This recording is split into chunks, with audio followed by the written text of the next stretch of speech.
Now is our time for meditation, so I invite you to get things out of your lap. Get those feet firmly planted on the floor. You can begin taking some deep breaths. If you're comfortable, close your eyes. And as we breathe in and breathe out, we see that breath going in and out of our heart space. And with each breath we take, our heart expands even larger. As we bring into mind that one, that person, who provided that divine feminine energy for us in our lifetime, that guiding motherly love. It may be more than one person. But if you can bring into mind that one that you are so grateful for, what they have done for you in your lifetime, and as you continue to breathe and you see that face and feel that gratitude, with every breath you take, your heart expands a little bit more. And you go to a place of happy memories, whether you were a child or whether it was later in life, some memory that you share with this one.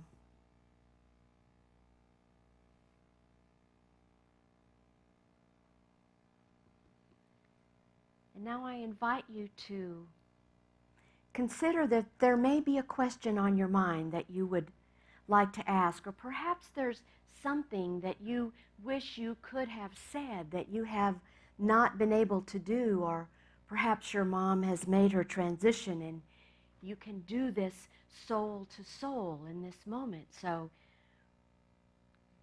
go to that question in your mind, or go to that thing that you would like to say right here and right now as we have a moment of silence.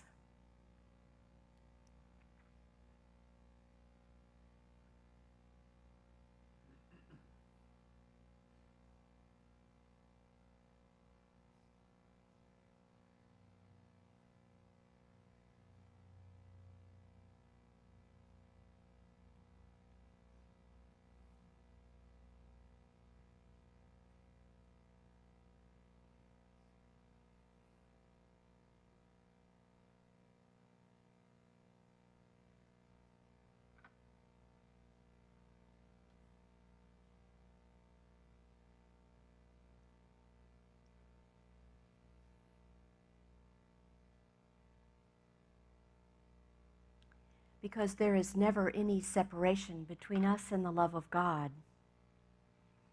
That love that connects us with that divine feminine that has been in our lives never ends. It is an eternal love that goes with us, that we carry in our hearts no matter how long this person may have been gone from our physical sight.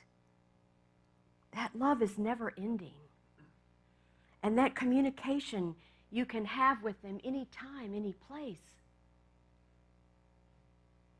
Soul to soul, whether they're in the physical or not. That love is really all that matters. And so we celebrate that divine feminine, however it showed up in our lives, and all the ways in which we grew from knowing that love in our lives, and how it helped us to become who we are today. And now we bring our attention back into this room. So grateful, so very grateful for all the love in our lives and all the love that continues on unto eternity. And so it is, and so we allow it. Amen. Whenever you're ready, just open your beautiful eyes. So this superhero video just came out with Daniel Namad and Nemo Patel and Empty Hands music. And there are so many people behind the scenes that are working very hard to make sure that we can continue to cocoon in our homes. I wonder if any of you have ever felt that maybe your mother was a superhero. There are some people who have lived with single parent moms and have worked 2 and 3 jobs to keep food on the table for the children. There are people with just incredible sacrifices that have been made for the family by some of the women in our lives. And sometimes it's not even the female. Sometimes it's the stepdad or the dad who did the raising, so was actually the divine feminine and the divine masculine at the same time. We celebrate that divine feminine today because it's in each and every one of us. So our theme for May is curiosity. And we want to say our affirmation together. I live in a world of wonder. And don't we really live in a world of wonder? I saw a sign the other day on a door of a business, and it said, "These are our temporary hours until the world gets back to normal." And I'm thinking, do we really want the world to get back to normal? Because I don't know about you, but my heart is so opened by reading the stories and seeing what's going on by the kindnesses that are taking place. There was a guy in Australia who happened to be passing by a long line of people who were applying for public assistance. And he immediately turned his truck around and went back to the bank, withdrew $10,000, and went back and gave every single person in that line a $100 bill. I mean, how sweet is that? There are so many acts of kindness going on in our communities, in our families, and the people that we know. I wonder why it took so long for us to be kind and loving to our neighbors and to our community. So I think we can see that there are things that we may not want to change when the world gets back to whatever the new normal looks like. And what we're doing now is we're having an opportunity to build curiosity into our spiritual practice. So that's what I want to talk today, is how can we build that wonder and that curiosity when we're having to cocoon so much and be away from our spiritual community. So when I think about curiosity, I think about the questions that are mulling in my mind that are helping me to go deeper in my spiritual journey. So let's start with the one that's on the table now. What if this could be easy? I remember the first time that I heard that, I was actually sitting in the Silent Unity Village Chapel at the 2016 People's Convention, and Reverend Eileen was my roommate at that event. She and I used to work together in Texas, and I had just explained to her that Ray and I had just put our house on the market in Texas.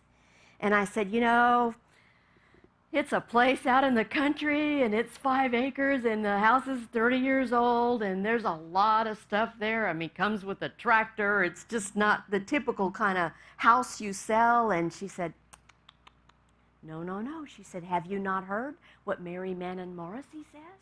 And I said, no, I guess I haven't. She said, it only takes one, and it can be easy.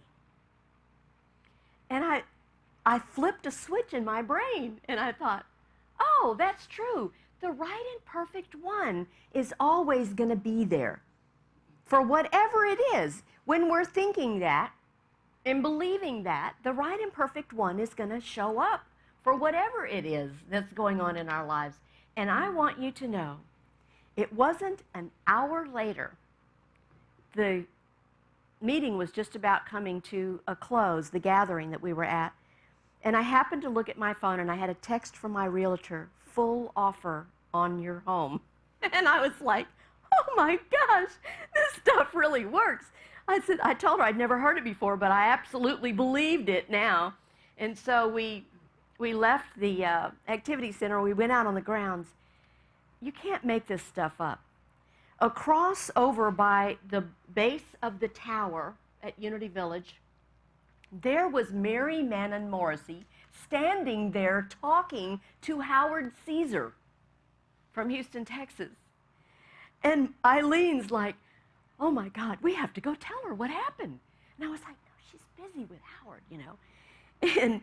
And she said, no, we have to go tell her. So we wandered over there to where Mary Manamorsey was, and we said, we just have to share a little story with you. And then we told her what happened, and she said, see, I told you it can be easy. It doesn't have to be difficult. So therein lies the idea that we can change our beliefs about what we think is going on, and we can literally change our lives. Mindy Audlin's book, What If It All Goes Right, is such a perfect example of that. She says that we have the ability to create a new world of peace, prosperity, and possibility. And for me, I'm thinking, this is the time we need to be doing the what if up work. She has 3 very powerful steps to help us learn to see our limitations just a little bit differently, to help us see our situations in a whole new light. The first one is we have to identify the challenge or idea. So perhaps you have a project in mind, or you have something that seems really big to you.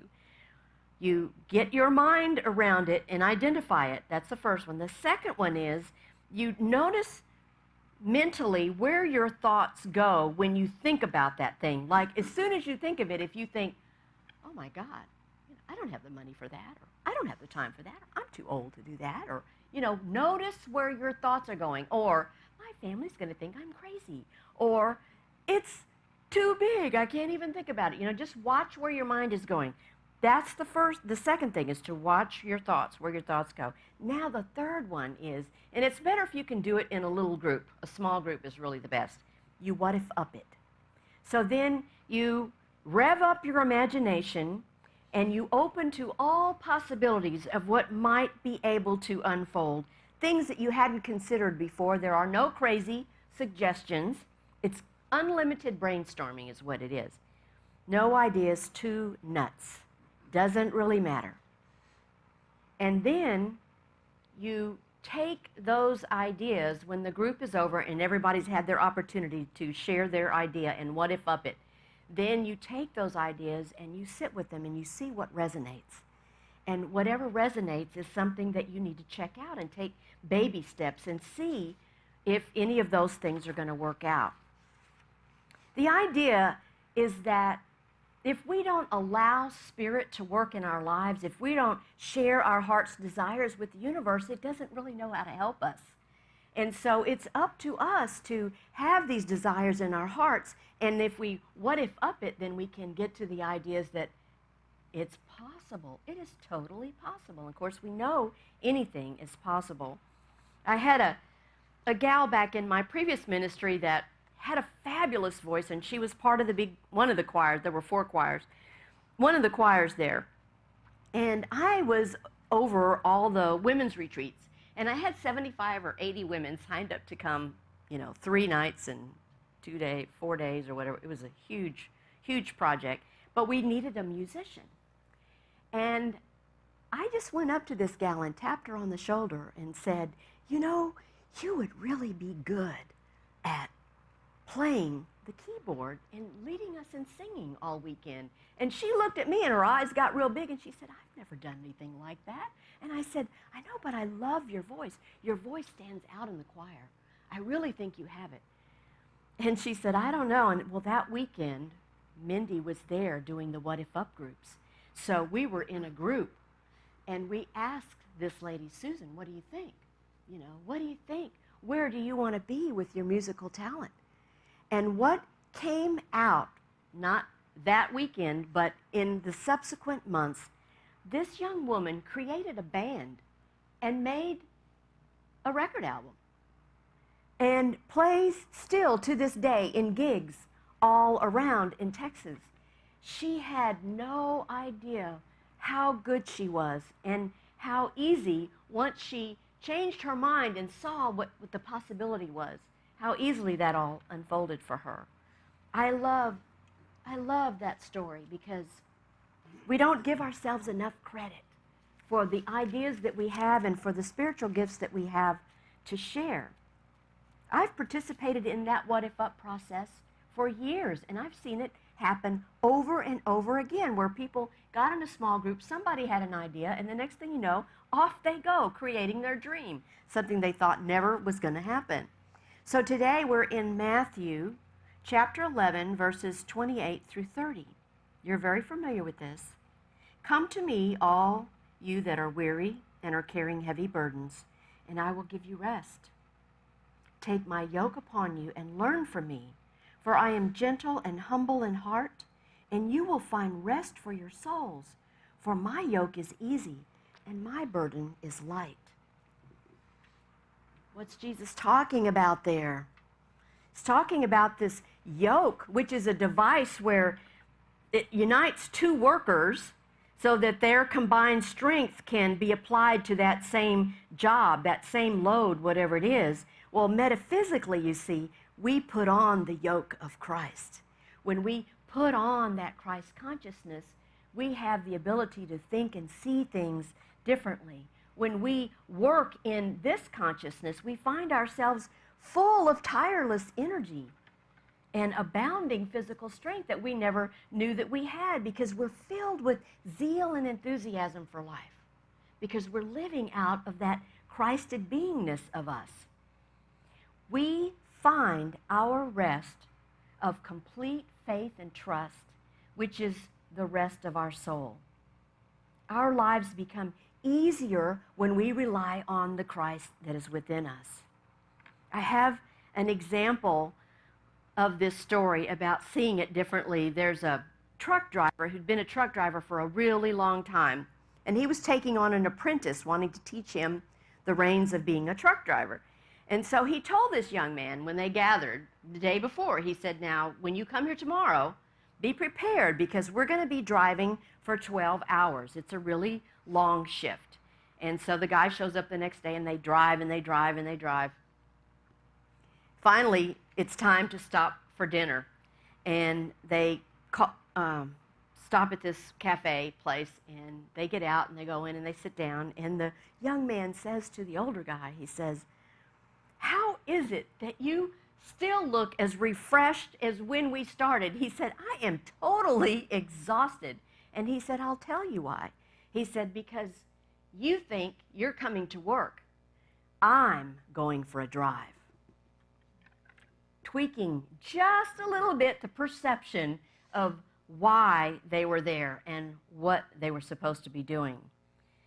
I've been looking at May Rowland's book, Dare to Believe, and there's a title of a chapter in there that's called Give It the Light Touch. And she says, we let the light of truth shine into the situation or circumstance to reveal the good and to clarify our thought in relation to it. Instead of allowing our thoughts to dwell on our troubles, we change the course of our thinking. We give these things the light touch. We are able to handle each situation that arises easily, smoothly, and harmoniously. With the light touch, when we learn to control and direct our thinking about each situation. She says our strength emerges from our way of thought. Prayer enables us to do this. After all, our success lies not so much in how we handle the situation, but in how we handle ourselves. So you see, we have within us this amazing ability for spiritual discernment. In every single moment when things come up in our lives, we can choose how we're going to react to it.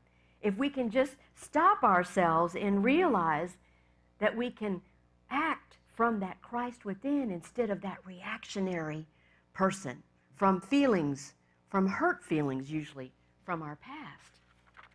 So in our book club on Wednesday, we're doing it on Zoom, and we're doing You Can't Sleep Through Your Awakening.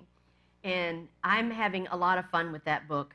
There's the chapter that we were working on this past week was Judgment Schmudgment.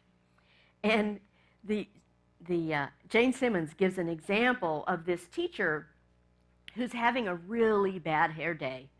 And she shows up to school in front of her whole room of teenagers there. And she notices there's a little business card there for a new hair salon. And she gets livid. She gets sensitive. She takes it personally. She thinks, those little monsters, how could they do that to me, you know, and be so rude and all that. She's just going on and on in her mind. So, of course, now when she looks out, she sees little monsters everywhere because they've hurt her feelings, and she doesn't like it one bit. And so the day goes on, the class goes on, and toward the end of the class, she's looking for her bookmark, and she can't find her bookmark. And then she realizes the bookmark was a business card of a new salon. And all of a sudden, it all makes sense. That business card had fallen out of her own book. No one had done anything to her, but her mind spiraled down and created this drama in her head. We do that over and over again. Just because we have a thought does not mean that that thought is true. Our mind does that to us all the time because it's narrating constantly. We make up stories about people and about situations, and then we believe them, and then we judge the people based on the story that we made up. That's exactly what that teacher was doing. I absolutely love that example because I don't know about you, but I've done that before. You know, I have done that. My mind has done that to me. So Jane says, when instead we look with curiosity at what we are judging in another person, we can gain a clue as to what we are trying to avoid looking at within ourselves. Then we have the opportunity to do the healing integration work through self-compassion. The most potent time for an awakening, she says, an awakening moment, is one in which we're triggered. That's when we realize there's still work to be done. When we get triggered, it's important to catch ourselves in that misperception as quickly as we can, to stop and look for the real story behind what's taking us to that dark place, what's taking us to that particular feeling. This way, we become awake and aware of these patterns of reacting that we've taken our whole lives to develop, and now we're trying to unlearn them, aren't we? We got taught these things when we were young, but we don't want to do the same thing in the future. We want to nip that in the bud. So button pushers are great for showing us what beliefs no longer serve us. Change your beliefs, change your life. So this is when life becomes easier because we've identified what the triggers are. We know that we can change our perception, and then we change our perception, it changes our reactions. And you see, once this happens, your consciousness is changed. And you can't go back to the old way of being. There's no way because you've stepped up your spiritual game. Wendy Craig Purcell has a book. It's an audio book that I've been listening to. It's called Ask Yourself This. And it's a book full of questions for introspection. I thought this is a great thing to do while I'm home cocooning. She says she had the same prayer partner for years and years, and this guy, every time she started whining and complaining about stuff that was going on in her ministry or stuff that was going on in her personal life, he would stop her and he would say, "What if you just let this be a little more easy and fun?" And she said it would just irritate her because she wanted to be down in that stuff, you know, and she wanted him to affirm that she had a right to have those feelings. You know what I'm talking about, right? She was caught up in a story that she'd made up about a situation, and then he'd asked her to see it with new eyes, to see it with spiritual eyes. Well, we all have tasks and things that we have to do in our daily lives that we don't necessarily want to do. So we have to see them differently, don't we? We have to make it fun. And there's a great example of Walter Russell, who really did not like to mow the lawn at all. And he had a gigantic yard. And so what he did was he made a game out of it.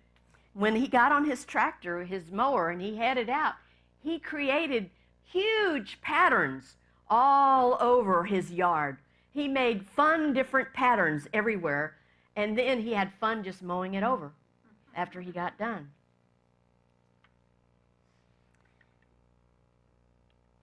It doesn't really matter how long we've been on the spiritual path or where we've come from, whether it's a church, a synagogue, a mosque. No matter what our circumstances are, what our background is, life is going to happen to us. It's one of the reasons we're in Earth School. There are always circumstances that we haven't planned for that are going to come to us. So living consciously doesn't necessarily change that, you see. It just makes you more awake and more aware. But it does fundamentally shift how we respond to these things as they come down the pike for us. Asking yourself, what if this could be easy, is a very powerful way to connect with a deeper place of peace within yourself and within the centeredness of your day-to-day living. I think we can do this. In fact, I know that we can do this. We can make our lives easier.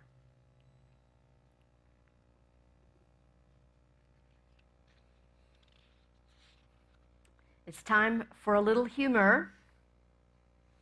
The police arrested this gentleman because he was selling a secret formula tablets that he claimed gave eternal youth to anyone who took these tablets. It was actually the 5th time that he had been arrested for medical fraud, for committing medical fraud. He had also been arrested in 1794, 1856, 1928, and 1983. I got that from Reverend Chris Chenoweth. I thought that was great. I want to close today because when I was in May Rowland's book, Dare to Believe, there was this poem by Anna Dershell that I really liked. And the title of it is, I Am Part of All That Is Good. In moments rare, there comes to me a vision unexpected. I clearly see within my soul the universe reflected. I am a part of all that's good. I feel I know no limit. The God in all stands forth so clear, no fancy ills can dim it. No matter what life's future hours may hold of earth's born sadness, I know there comes to me in truth a heritage of gladness that far transcends the grosser things. I've caught the vision glorious. We are part of all that's good, and good shall be victorious. And so it is. Amen.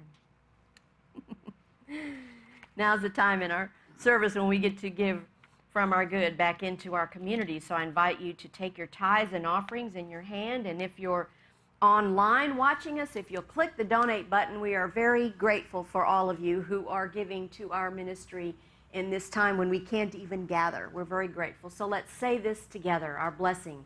Divine love through me blesses and multiplies all that I am, all that I have, all that I give, and all that I receive. Thank you, God, that this is so, and so it is. Amen and namaste. Thank you all.